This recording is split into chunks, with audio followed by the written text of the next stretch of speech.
Picture this, it's 3 a.m.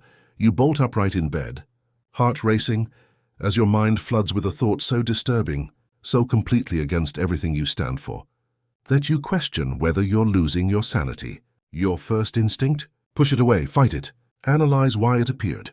Promise yourself you'll never think it again. But here's the cruel irony. The harder you push, the louder it screams back. If this sounds familiar, you've discovered what millions of people experience but rarely discuss: the exhausting battle between wanting peace and being at war with your own mind. You've stumbled into a fight you can't win using the weapons society taught you to use. What if I told you that everything you've been taught about, dealing with anxiety and disturbing thoughts, is not just wrong, it's making everything worse? What if the solution isn't about gaining control over your mind, but about losing the need to control it at all? The quicksand effect. Why traditional advice makes things worse.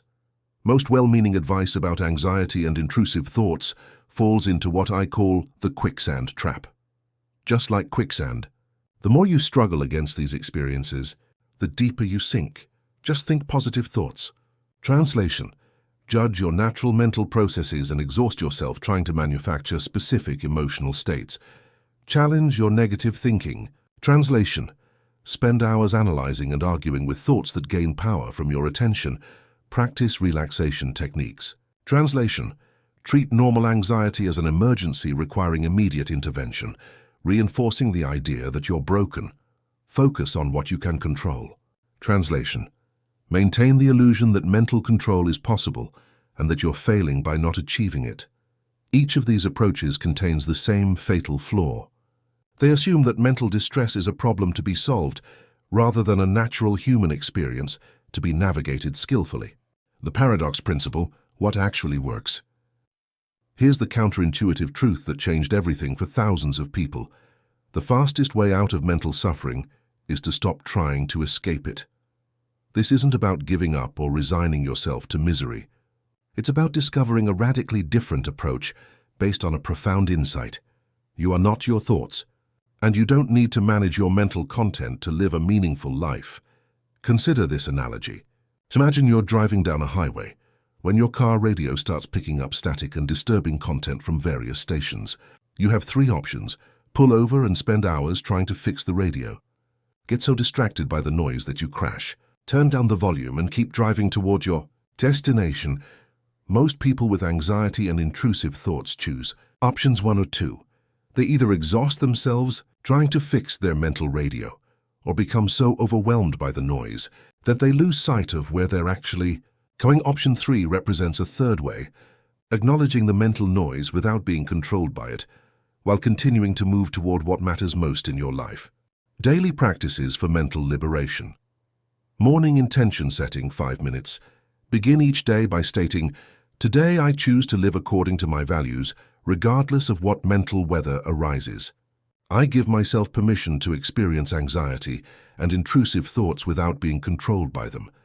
The RAIN technique for difficult moments. Recognize, anxiety, intrusive thoughts are here. I can make space for this experience. Investigate, what do I notice in my body right now? Nurture, I offer myself compassion for this human struggle. Evening reflection, 5 minutes. Ask yourself, when did I choose values over comfort today? When did I get caught in old patterns? What can I learn for tomorrow? The anxiety surf practice. When anxiety spikes, imagine riding it like a wave rather than fighting against it. Waves naturally rise and fall. Your job is to surf skillfully, not to stop the ocean. Gratitude for mental diversity. Paradoxically, appreciate your brain's capacity to generate varied content, even when some feels unwanted. This reduces shame and resistance that fuel problematic cycles. If this message resonates with you, and you're seeking more moments of peace and insight, don't forget to like the video and subscribe for daily reflections rooted in ancient wisdom and modern clarity. The intrusive thought paradox. Why fighting them feeds them. Intrusive thoughts operate on a cruel paradox. The more significance you give them, the more frequently they appear. This dynamic can create a vicious cycle that feels impossible to break. But understanding the mechanism behind these thoughts is key to freeing yourself from their grip. Here's how the intrusive thought cycle works. a disturbing thought appears. This is a normal brain function. Everyone has random, often unsettling thoughts. They can pop into your mind without any warning. These thoughts might be disturbing, bizarre, or out of character, but they are completely natural. Our brains are constantly generating thoughts, many of which don't have a deeper meaning. They come and go, usually without any lasting impact, and often you won't even remember them later. However, because they are disturbing, they can cause an immediate emotional reaction. You react with horror, fear, or intense analysis. This reaction is completely understandable, yet it can be counterproductive. When an unsettling thought arises, it's natural to feel distressed or anxious about it. You might try to figure out what the thought means, or start worrying that it's a sign of something deeply wrong with you. You might even fear that the thought reflects your true desires or intentions.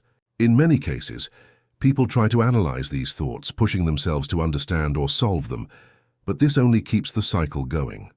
Example: why did I just think that?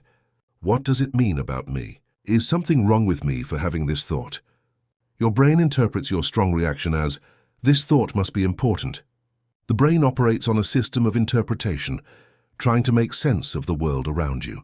When you react emotionally to an intrusive thought, your brain perceives that thought as significant. Your brain's job is to help you solve problems, and since you've reacted strongly to this thought, it assumes it's important. As a result, your mind thinks, if this thought is bothering me so much, I must need to pay attention to it. This causes your brain to produce even more similar thoughts in an attempt to help you process or resolve what it sees as an issue. Example: your brain interprets your fear and analysis as a signal that this thought is a serious issue, and so it generates more of the same, reinforcing the cycle. More similar thoughts appear, confirming your fear that something is wrong with you. The more you focus on the thought, the more similar thoughts will appear. As this cycle intensifies, your mind starts generating even more disturbing or related thoughts. It might feel like you're spiraling, as though your brain is malfunctioning or something is deeply wrong with you. These thoughts appear to confirm your initial fear, intensifying the distress. Example: if you have an intrusive thought about harming someone, you might then start having more thoughts about harming people, or even yourself, which only heightens your anxiety and reinforces the fear that there is something fundamentally wrong with you. You fight harder, creating an even stronger reaction, and the cycle accelerates. The more you try to fight these thoughts, the stronger they become. The effort to suppress or banish them only increases their intensity, and soon it feels like you're trapped in a loop. The harder you try to avoid thinking about them, the more you end up thinking about them. It's a psychological paradox. The more you push them away, the more persistent they become. This leads to an even stronger emotional reaction, which sends the cycle into overdrive, making the thoughts feel more powerful and threatening than ever. Example: you try to distract yourself or force yourself not to think about the harmful thought, but the more you resist, the more vividly it pops into your mind. This leads to more anxiety, more fear, and the cycle continues. The white elephant test. Right now, try not to think about a white elephant. Don't picture its trunk, its large ears, or its gray skin that I definitely didn't just say was white. Notice how attempting to suppress this image makes it more persistent. This is a classic example of how suppression doesn't work. The more you try to push the thought away, the stronger it becomes. Your brain doesn't have a not function. It can't really understand don't when it comes to mental images or thoughts. So when you try to avoid thinking about something, the effort itself brings that very thought back into your consciousness. This same principle applies to intrusive thoughts. For example, if you tell yourself, don't think about harming someone, that very phrase almost guarantees that harm-related imagery will dominate your mental landscape. The more you resist, the more it appears. The reverse psychology solution. Instead of fighting intrusive thoughts, a more effective strategy is to practice radical acceptance. This approach involves acknowledging the thought rather than trying to suppress or eliminate it. Try this mantra: welcome disturbing thoughts. You're here, I see you, and I don't need to be afraid of you or fight with you. You're just mental events passing through awareness. When you stop resisting or fearing the thought, its emotional charge weakens. Rather than feeding the thought with your fear, you acknowledge it as a natural, transient mental event. It's just a thought. It doesn't define you. You don't need to give it power by reacting emotionally or trying to banish it. This shift in perspective is key. Instead of struggling to make the thought go away, You allow it to exist without attaching any emotional significance to it. The thought becomes less threatening when you stop fearing it or trying to suppress it. In time, this can help you break the cycle. By practicing radical acceptance, the thought loses its grip on you. It's not a sign of something wrong with you. It's just a brain hiccup. Thoughts come and go. The more you simply observe them without attaching fear or judgment, the less frequently they will return. When you stop fearing them, they lose their power. The meaning-making trap. Why your brain creates stories. Your brain is a meaning-making machine, constantly generating narratives to explain your experiences. From the moment you wake up to when you fall asleep, your mind is working overtime to make sense of everything happening around you. However, when anxiety and intrusive thoughts arise, this storytelling function goes into overdrive, creating elaborate explanations that feel absolutely true in the moment. These stories can pull you further into distress, making things seem much worse than they actually are. Understanding this dynamic is crucial for breaking free from it. Common anxiety stories. When anxiety takes hold, your brain creates stories that amplify your distress. These stories are often filled with exaggerated predictions and worst-case scenarios, which are usually unfounded. Here are some common anxiety-related narratives. This feeling means something terrible is about to happen. Your anxiety creates a sense of impending doom, making you believe that your current feelings are a sign of something catastrophic waiting to unfold. If I don't figure this out, I won't be able to handle what comes next. Anxiety often convinces you that solving the problem is a matter of life and death, even when the situation is far less urgent. Everyone can see how anxious I am and they think I'm weak. You may feel like others can notice your anxiety and that it reflects poorly on you, creating shame or fear of judgment. I used to be confident, but now I'm broken. This narrative convinces you that your anxiety has taken away your previous sense of self or confidence, making you feel as though you are permanently damaged or less capable. Common intrusive thought stories. Intrusive thoughts are another area where your mind creates distorted stories. These thoughts can feel deeply disturbing, and your brain often invents stories to explain them, leading to unnecessary guilt, shame, or fear. Here are some common intrusive thought stories. Having this thought means I'm a dangerous person. Your brain tells you that having certain intrusive thoughts is a reflection of who you are as a person, leading to fear that these thoughts define your character or intentions. Normal people don't think things like this. This story creates the belief that having disturbing or intrusive thoughts makes you abnormal or broken, which increases feelings of isolation and distress. If I don't get rid of these thoughts, I might act on them. Your mind convinces you that simply having the thought means you're at risk of acting on it, even though there's no evidence to support that belief. These thoughts reveal my true hidden desires. Intrusive thoughts can make you feel like they reveal something deep and dark about you, when in fact they're simply random, fleeting mental events. The story reality check. Ask yourself, is this a story my brain is telling me, or is this an objective fact? The distinction between a story and a fact is critical in reducing mental suffering. Most of your mental distress comes not from the actual thoughts or feelings you're experiencing, but from believing the stories your brain creates about them. Often, when you're stuck in a story, it feels as though it is undeniable truth. However, when you step back and recognize the possibility that this is just a narrative your brain is spinning, you can take the power away from the story and reduce its grip on you. The more you practice this reality check, the more you can distance yourself from these false beliefs and start to experience them for what they truly are. Just stories, the multiple story practice. For every anxiety or intrusive thought story you encounter, try to generate at least 3 alternative explanations. This practice helps you remember that your initial interpretation of a situation isn't the only or the most accurate explanation for what you're experiencing. Here are some alternative stories to help break the cycle of anxiety or intrusive thoughts. The brain story. My brain is just generating random content. This reminds you that thoughts are simply mental events that come and go. The brain is constantly producing thoughts, some of which might seem strange or unsettling, but they don't hold any deeper significance. The biological story. My nervous system is activated right now. This story acknowledges that anxiety is a natural biological response to stress, and it can often create an exaggerated sense of danger. Recognizing that your body is in a heightened state can help you separate the physical sensations from the story your mind is telling you. The human story. I'm having a normal human experience of mental noise. This perspective takes the pressure off and normalizes the experience of having anxious or intrusive thoughts. Everyone has them. They don't make you abnormal or broken, they simply make you human. By practicing this, you gain more control over your thoughts and feelings, realizing that there is no one. Fixed interpretation. Your mind's first story might seem convincing, but with practice you can see it for what it truly is, a temporary and malleable narrative that doesn't define your reality.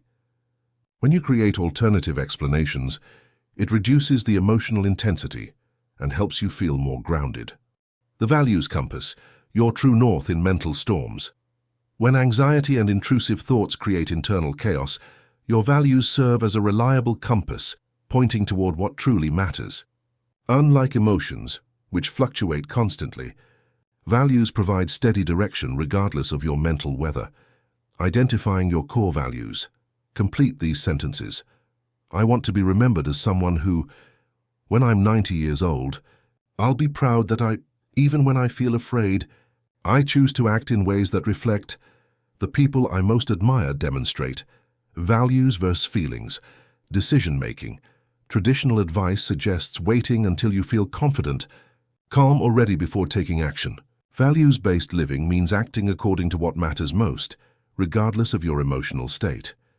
If you value connection but anxiety suggests social situations are dangerous, choose connection anyway. If you value kindness but intrusive thoughts suggest you're harmful, act kindly regardless of mental noise. The Values Emergency Kit.